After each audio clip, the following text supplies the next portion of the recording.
I got to jump right in because I've got a lot to say and not enough time to say it in, but this will not be a typical sermon. However, I do want to give you an overview of the CrossPointe story and tell you about people on our timeline that have helped us all along the way. This is going to be fun. Are you ready?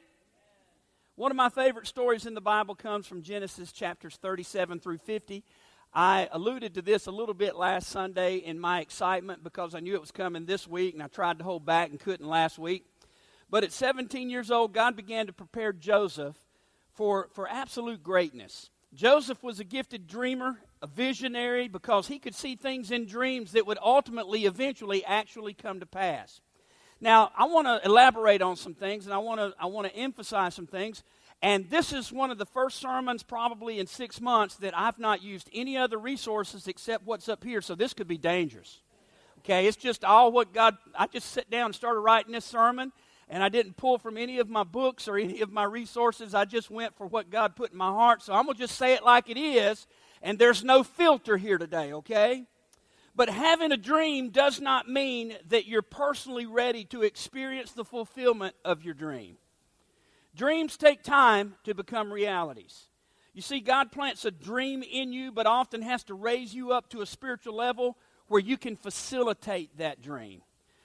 In other words, God will not give you a dream equal to your ability. He gives dreams and visions that are bigger, much, much bigger than your ability.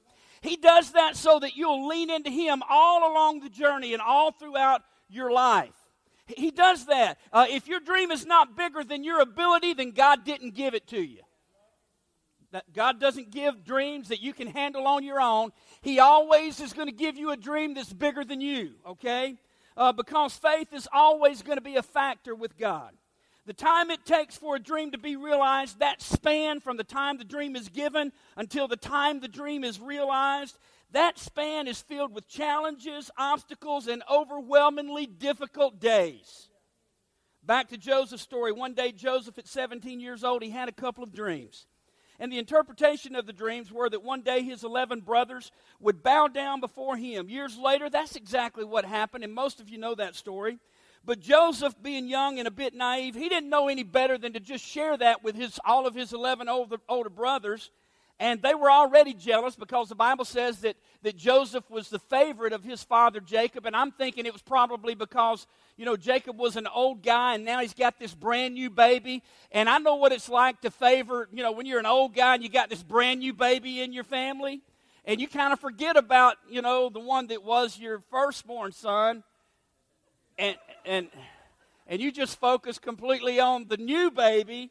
And that's okay because my firstborn son has forgotten about me and he focuses on the newborn baby too. But Joseph, being young and a bit naive, he didn't know any better than to share, his dream with those jealous brothers.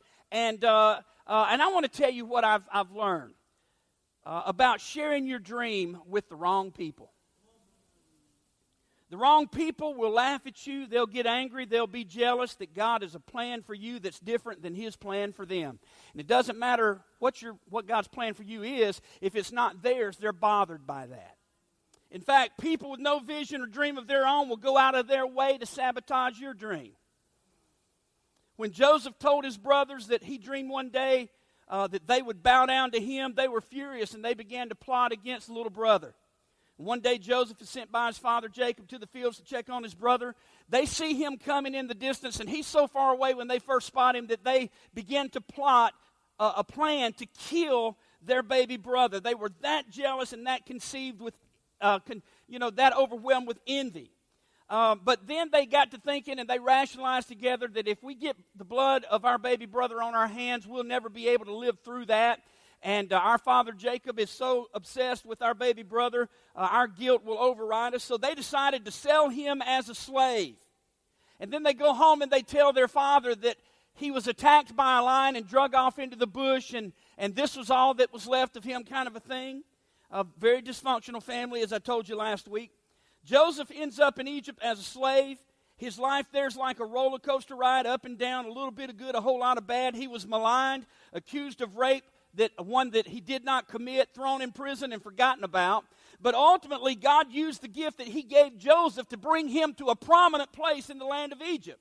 Now, let me talk about a few lessons that we've learned from Joseph's unconscionable journey as a person that has the touch of God upon his life. The first one is quite obvious, and it's one that I've also learned the hard way. Be selective who you share your dream with, because everybody that's with you may not be for you. Did you know there are some mean people out there who are very good at covering up just how nasty they actually are, and they have the audacity to call themselves Christians? The problem is, I ain't mad. I'm trying to preach this with, I feel pretty good about this. I'm not mad at all. But the problem is they're attracted to gifted people because they think if they stay close, there may be something in it for them. But when they realize God's plan for you is promotion, mean people will often attack you, especially when they figure out that your ascent is not their ascent, your promotion is not their promotion. It's the way that people are, and I don't understand it sometimes, but you've seen it as well. Now, let me elaborate personally about CrossPointe. We have well over 100 middle and high school students that usually show up on Wednesday nights here for squad at CrossPointe Church. And I'm telling you, I'm partial, I know, but Josh does a phenomenal job. He's an incredible leader of pouring into the squad team, those students, middle and high schoolers. And I've seen this happen. I've seen some kids, some students, make really bad choices, and it wrecks their leader. He'll come in moping, and I know something bad has happened, and eventually he'll share a story with me of some poor choice that a student has made, and he's just devastated by it because he knows they're going to be devastated by it. Josh teaches powerful life principles in hopes that our students will lean into faith. And I want to share one that I remember that he shared in a series not all that long ago, and I'm going to reiterate it kind of from my perspective. But here it is, and this doesn't just apply to students, but to everybody in the room. You should be very strategic who you invite into your inner circle of friends. Now, you need to establish a standard, a checklist, that your inner circle must meet before you let them come alongside you and do life with you. Now, you don't tell them that you're putting them through a checklist, right? You don't go, sorry, dude, you can't be a part of my life because you only checked 2 out of 4 boxes. Don't do that. We're called to be kind to everybody and to love everybody, but when you got to be selective about who you choose to do life with. I mean, really do life with. And I suggest you determine 3 or 4 requirements for the people that you invite into your circle. Everyone's list is going to be a little bit different based on how God wired you, but I can give you the first box that everybody in the room needs to check before you invite people into your life. Here it is, a Jesus follower. I'm talking about the closest of the close. I'm talking about those intimate conversations and those family vacations and all that kind of stuff. People that you're going to do life with, they need to be Jesus. They need to have a common faith to you. Now, I've observed that much like Joseph at 17 years old, students especially tend to live in the moment, and living in the moment will bite you on the butt. Anybody else know that? It absolutely will. You see, the choices you make today will frame your future. And I'll tell you all the time, God gave us all free will. You're free to make whatever choice you want, but you're not free from the consequences of those choices. The Lord said this is the anthem of the day right here. For I know the plans I have for you, declares the Lord, plans to prosper you and not harm you, plans to give you hope in a future.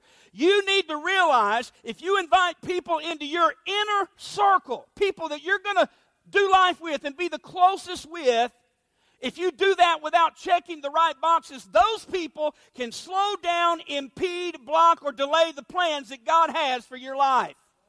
God has a plan for you, but you can screw that up with bad decisions. Proverbs 13:20 says, a companion of fools suffers harm. Make sure the decisions you make today, you're willing to live with tomorrow, because they're going to follow you. Now, let me give you a practical illustration. When I was 15 years old, I was in high school in Sanford, Florida, Seminole High School, and one day I heard that there were a group of Christian students meeting for FCA, Fellowship of Christian Athletes, and I walked in during a lunch break to the FCA meeting there at our high school. And there was a girl in the group that really impressed me. She actually knew her Bible. She had a very sweet disposition, and she was just funny as all get out. And over time, we got to be very good friends. We played tennis together, and then she found out that I was in a band with my older brother and a few more guys at our high school that she also knew. And she wanted to come hear us play and sing. Well, she showed up with the captain of our cheerleading team. She had instant credibility with us. You bring the captain of the cheerleading team to hear a band practice, and you're in, you know. So before the night was over, we handed those two girls a microphone and said, hey, what, you know, they were really interested. And we said, why don't y'all give it a go and see what it's like to sing. And it did not go so well. You can love Jesus and still have pitch problems. It was tough.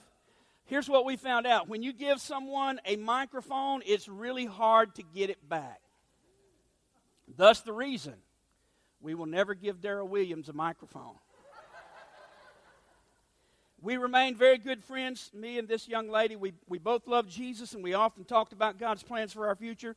She graduated that summer. Before she left for college, she knocked on my door in Sanford, Florida, and we stood out on the front porch, and we said our goodbyes, and we cried and all that kind of stuff. We stayed in touch for a while, but eventually we disconnected kind of like you do with your high school friends. Now, I'd not seen her in over 20 years, but one day I walked into a Christian bookstore that displayed the top 10 bestsellers right up front, and there she was, Lisa Harper, that sweet, funny, full-of-life girl that I hung out with in high school. And maybe some of you that follow, especially large women's conferences, have heard of Lisa.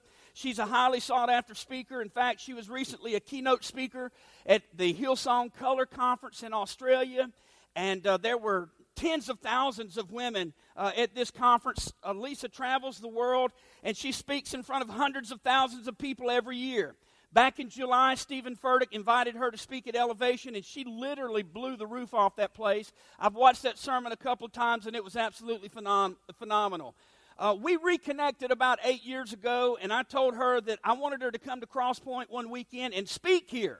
Now, I know she's highly sought after, and she goes to, churches with thousands and thousands of people. But before she could say no, I reminded her, I gave you a microphone in high school.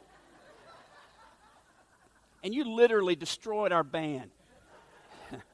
You owe me this. So she was like, yeah, let's do it, and I'll call my Aunt Darlene and tell her you're going to get in touch with her, and we'll set something up, and I'll come to CrossPointe one weekend. So Lisa's going to come and speak at CrossPointe. Lisa and Christine Kane. Christine is another very well-known speaker in the Christian church, and I be honest with you, I shouldn't say this, but I didn't follow Christine, and she has like 1 million followers on Instagram, almost as many as I have, and I was really impressed by that. So anyway, before I play their video, because they're going to say hello, let me just tell you, I got tired of getting into fights in middle school because Tracy is a girl's name. So in high school, I started using my first name and went by Franklin. My friend shortened it to Frank. So here's Lisa and Christine Kane from Sydney, Australia, to say hello to CrossPointe. Hey, CrossPointe, this is Lisa Harper and Christine Kane calling in from Sydney, Australia to say congratulations on 15 years. That's unbelievable. I have known Frank since high school. He's the one I told you about. We were in the band together. This is Frank from the band. This is Frank from the band. Awesome. So anyway, we're so excited about what God is doing there. Frank, I can't wait to come see you and your congregation. Congratulations. Congratulations, CrossPointe. Well done. Frank, I'm Frank from the band, just in case you didn't know.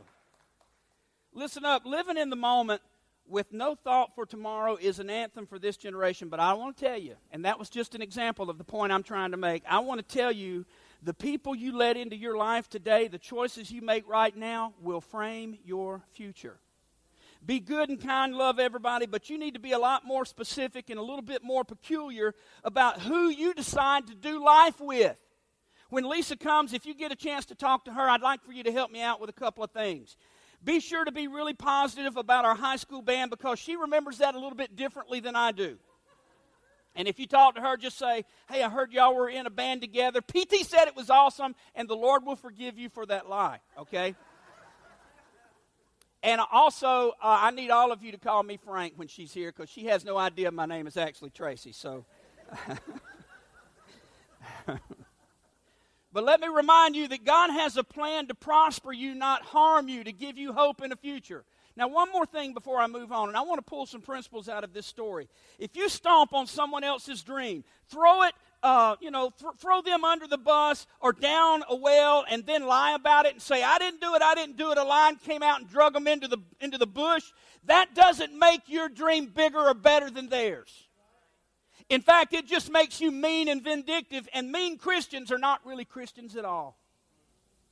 And that has nothing to do with this sermon, but I thought it was good, so there you go.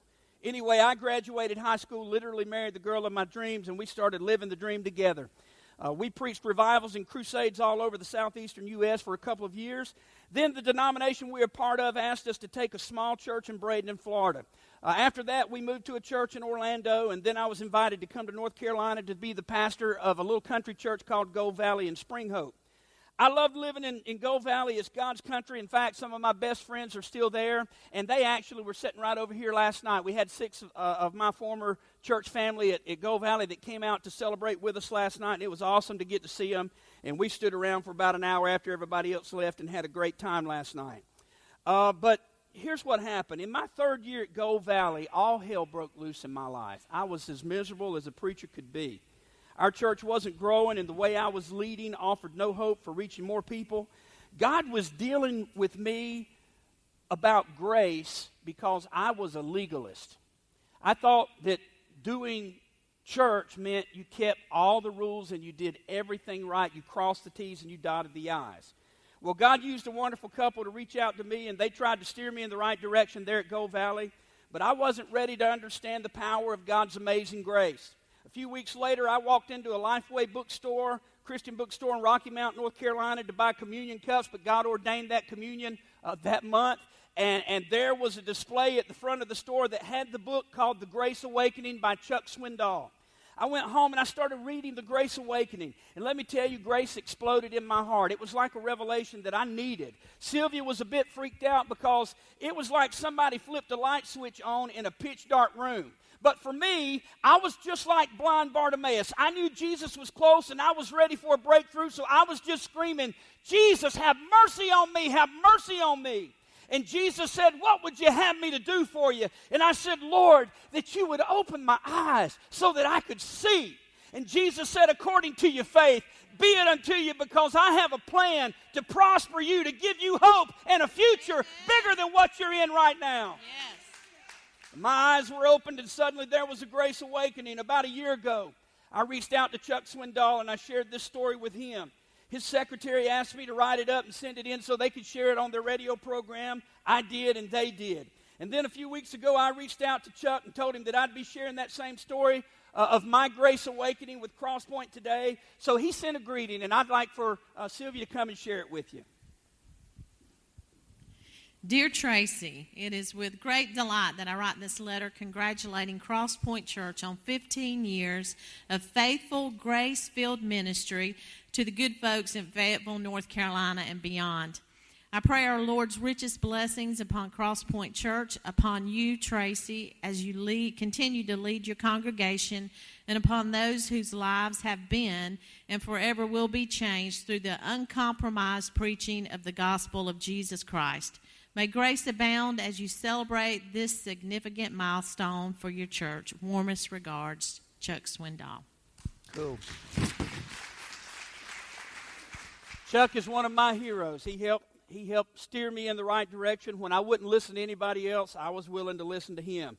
Grace, amazing grace, had come alive in my life and ministry. Now, remember Joseph? He was pretty excited about his dreams, and he shared his dreams with the wrong people.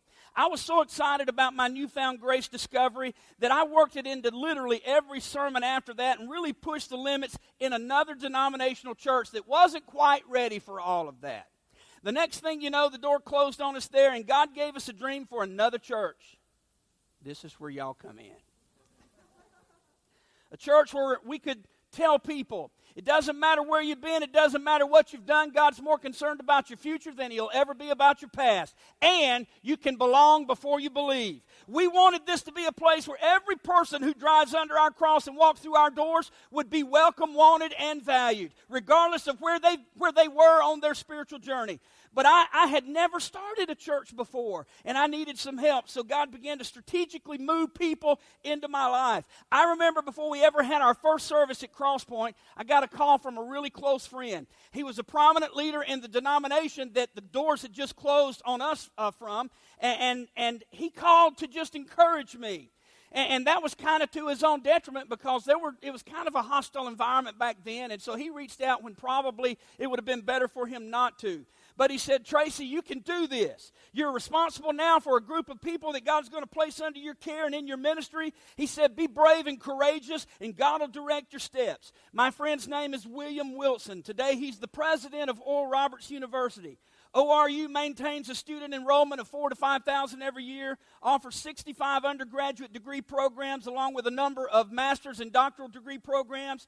Out of over 600 major Christian college universities in the U.S., ORU is consistently ranked in the top 50 along with Emory University, Baylor, Pepperdine, Brigham Young, and Southern Methodist. When you have a college president in your future cheering you on, it's hard to stay down for very long. You'll hear from Billy in just a few moments, and he's got a great message for CrossPointe. Right after we started CrossPointe, one of the greatest Pentecostal organizations in the world reached out to us, and they offered us an affiliation to come and be a part of their organization. I was unsure, and I was confused, and I didn't know which way to go. Did I want to go back into a denomination and be a part of that and have a covering and some accountability, or how was we going to structure our church? So I reached out to a local pastor who I'd only met one time and didn't know him all that well, but Pastor Al Bryce of Covenant Love Church. Covenant Love is a mega church in Fayetteville with over 5,000 active members, and I had only met Pastor Al once before, but I got up from my prayer time in that little metal building on Legion Road, and I walked outside because the cell service back in those days sucked in a metal building. You couldn't get any coverage. And I called Pastor Al. And he wasn't available, but his secretary promised to give him my message. But before I could turn and get back in the building, my cell phone rang, and it was Al again. And I told him about the denomination, and I told him about them offering us an affiliation. And almost immediately, without hesitating, he said, Tracy, don't do that. He said, I'll help you. You don't need that. You don't need to go back. You need to move forward. You need to just, call me anytime you get stuck, and I'll walk you through it. We'll help you with bylaws and all that stuff and get you set up the right way. I can't begin to tell you how much Pastor Al and his wife Tava have helped our church. He gave me this, that day before I got off the phone, he gave me his private cell phone number. Now again, he's pastoring thousands and I'm a church of, about 100 people. And this guy's saying, hey, call me anytime. Here's my private cell number. And I strutted back into that little metal building like I was a humdinger. I had a skip in my step, and I believed what God said. I have plans to prosper you and not harm you, to give you hope and a future. So anyway, here's a message from two of my heroes, Billy Wilson and Pastor Al Bryce. Hello, I'm Dr. Billy Wilson, president of Oral Roberts University, and I just want to say happy anniversary to CrossPointe Church. God is using this ministry to touch North Carolina and all around the world. And I want to say especially today that I'm proud of Pastor Tracy. Tracy, your drive, your leadership giftedness, and your love for people has made a big difference over the last 15 years. Have a great day, and remember, your best days are ahead of you and not in the past, and God's hand is on your ministry to do great things for Him. Happy anniversary. Pastor Tracy and Sylvia and family and CrossPointe family, God bless you. Happy 15th anniversary from Pastor Al and Tava and our whole congregation at Covenant Love Church. God bless you guys. We're so proud of you. We certainly are. Such a joy to be a part of this family right here in the Fayetteville region. Well done. We're so excited. We'll see more and more good things to come. And you haven't seen anything yet. By the end of this year, you're going to stand back and say, wow, look what the Lord has done, because you're going to see great increase, more salvations, more miracles are going to take place and happen. Y'all are awesome. We love you. Happy anniversary. Awesome people right there. My family and I had a meeting in our living room way back in March 2004, 15 years ago now, and mutually agreed to start a brand new church. We had no people, but we were stepping out in faith. But people started hearing about our new venture and began singing or signing up for what we were going to do, and they believed in what we were trying to accomplish and wanted to be a part of the journey. There are not many charter members left at CrossPointe anymore, but there are a few of us. There were about 15 in last night's service, but if you're a charter member and you were here when we first started, would you stand to your feet? I think we've got a few in the room this morning. All right, there's a few of us here, yeah. I think there's about 20 total that are still hanging out, and I salute you because you know me better than anybody else in the room, and you're still here. So that's pretty great. I knew we had to disciple and train leaders and volunteers, and back in those days, I was looking for people that were doing that at a really, really high level.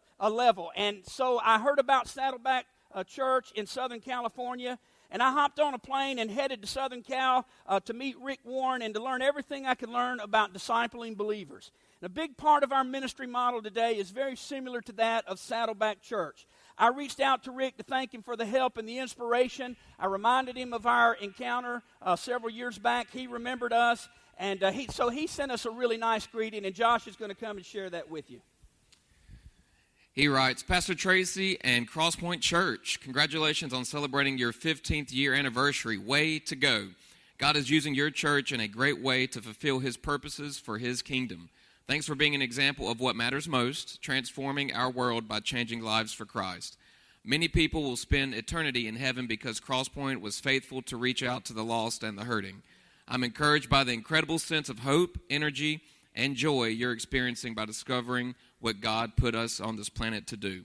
I'm praying God will continue to use you and your church family to make a difference as you follow Christ with purpose and inspire others to do the same. God is with you.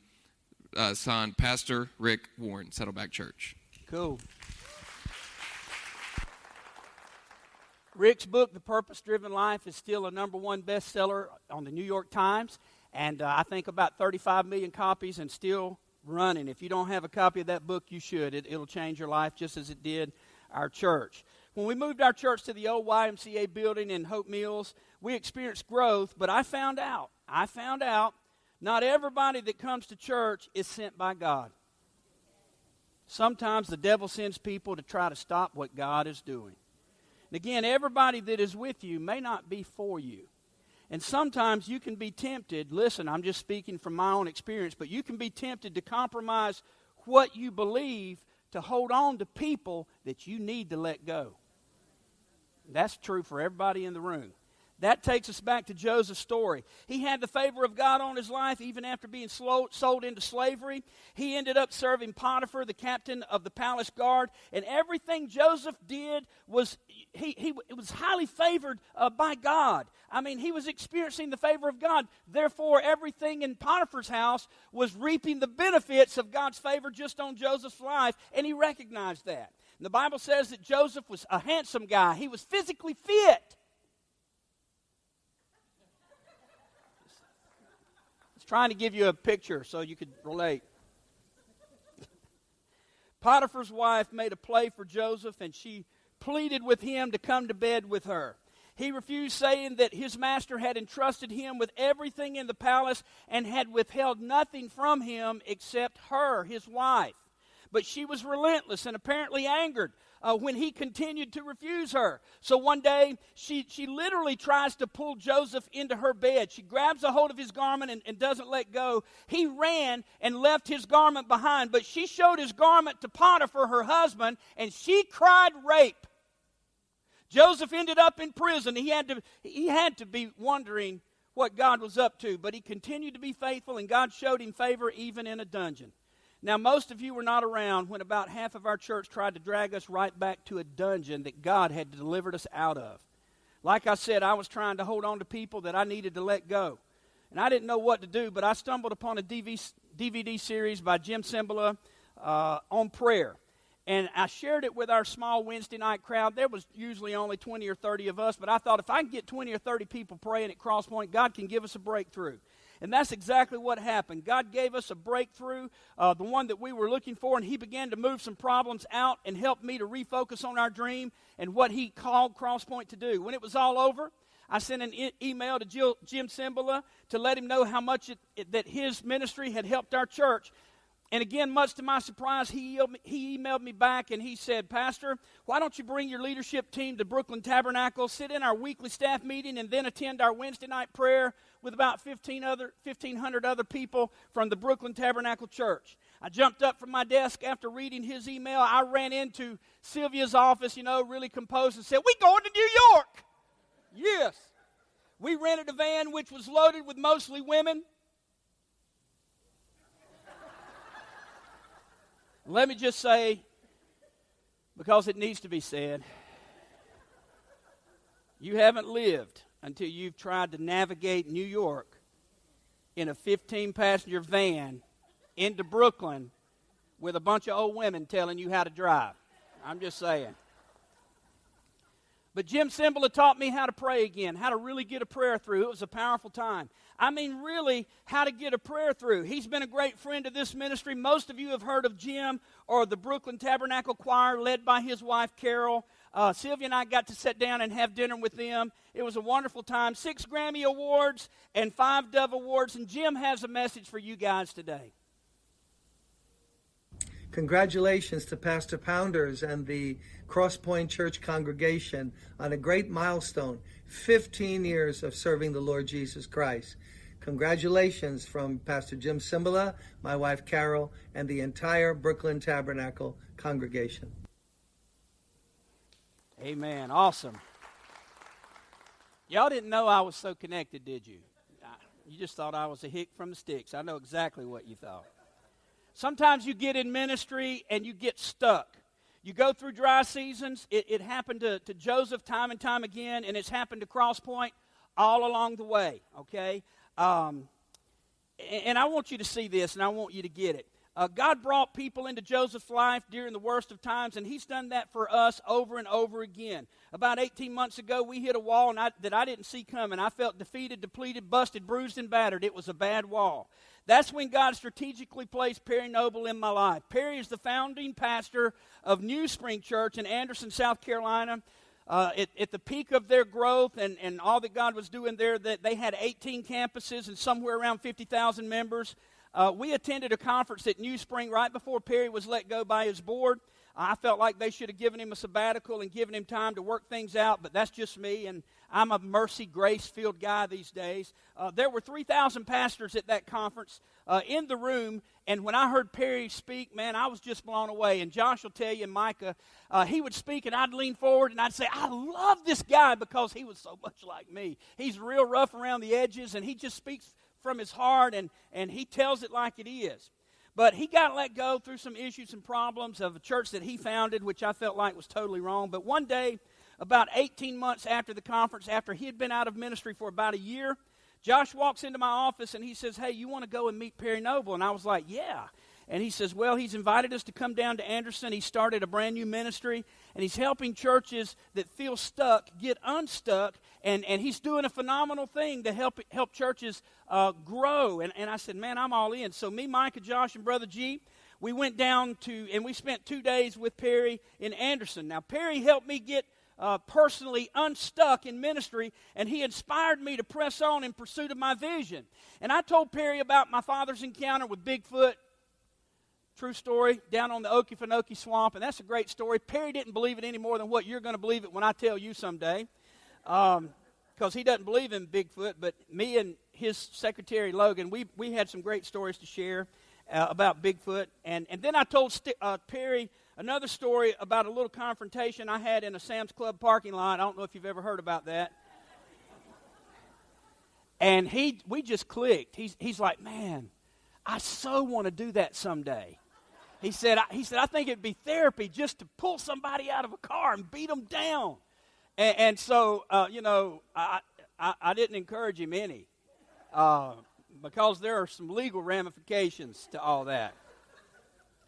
But he was in Israel not long after that, and he told me, he said, man, we were walking the streets of Israel on a God trip, you know, and he said there was a guy that confronted our girls, and he kept pawing on them. He said, and I thought about you. He said, because I just wanted to, he said, I got right up in his face, and I was wanting him to do something, and the girls were telling him, behave yourself. You can't be like PT.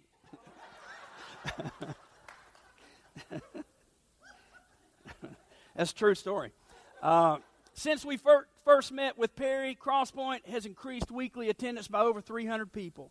Now, that may not be a big deal to you, but it's kingdom work that I'm passionate about. Perry wanted to say hi, so check this out. What's up, CrossPointe? I am so pumped about 15 years of ministry, and to think that God used Pastor PT. No, I'm just kidding. He seriously is one of the greatest men, greatest encouragers that I've ever met in my life. And I know what God has done in this first 15 years is just a preview of what's going to happen over the next 15 years. Because in Christ, the best is always yet to come. Amen. Perry launched another church, Second Chance Church in Anderson, a couple of months ago, and he's already got about 1,000 people attending that church. He's just an incredible person when it comes to church growth. We've had a lot of help and a lot of incredible people cheering us on. We have a wonderful sister church in Tupelo, Mississippi. I don't know if you're aware of that. I preached there a few weeks back and had an awesome time. And you're going to hear from their pastor, Kevin Ray, in our last video. They already have a 1,000-seat auditorium, and I ain't jealous. Not one bit. But I have decided that we're going to build a 1,200-seat auditorium. We're actually meeting with architects and trying to get all that done. We skipped a step that they told us we had to go back and do, and we'll fill you guys in a few weeks on all that's going on with our building program. But Kevin's church started the exact same Sunday 15 years ago that our church started. We did this together. We launched together, and we've helped each other all along the way. He's got about 1,000 people in his church there, and they're doing phenomenal things for the Lord. You'll also hear from Tony McVickers. Tony was actually here last night, and I spotted him on the back row. He was here even though he's now the senior pastor of Rockfish Church, and they were having church last night. And when I recognized him, he tried to hide. He didn't want them to know. But Rockfish, your pastor was here last night when he was supposed to be over there with y'all. I love you, Tony. I love Tony Mack. Rockfish is an awesome 3,000-member congregation, and he's a great friend, and he's a confidant for me. And you got to have people like that in your life. And then finally, you're going to hear from my accountability board, Dr. Mike Thompson, Bascom Smith, and Randy Dockery. Those are the guys that can discipline or fire me if I ever have a moral failure in my life as a pastor. And actually, I would correct that and say those are the guys that will plan my funeral if I ever have a moral failure. Because Sylvia concealed carries, and I'm pretty sure that I wouldn't survive it. Check out this last video. Happy anniversary, CrossPointe. Just wanted to chime in and tell you we're so excited about the 15 years you guys have been going. I know you've had some challenging days. We have. But our best days are just ahead of us. And I wanted to take a moment to tell you how pleased we are with the progress you guys are making. So have a wonderful anniversary, and we love you. Hey, CrossPointe. This is Tony McVicker, Senior Pastor of Rockfish Church. I want to say happy 15th anniversary and keep moving the kingdom forward. Keep making Jesus big in our community. God bless you and congratulations. I just wanted to say hello to my friends, Pastor Tracy and Sylvia Pounders, and wish a heartfelt congratulations to CrossPointe Church on its 15-year anniversary. We wanted to take just a quick moment and wish you a happy 15th year anniversary. We also want you to know we love your pastor, Pastor Tracy. And we love Miss Sylvia, too. We also want them to know that when we grow up, we want to be just like them. Have a great day. And happy 15th. We just want to say congratulations to CrossPointe for 15 years of ministry. We're excited about what God has done, where God has brought you from, and where God is going to take you.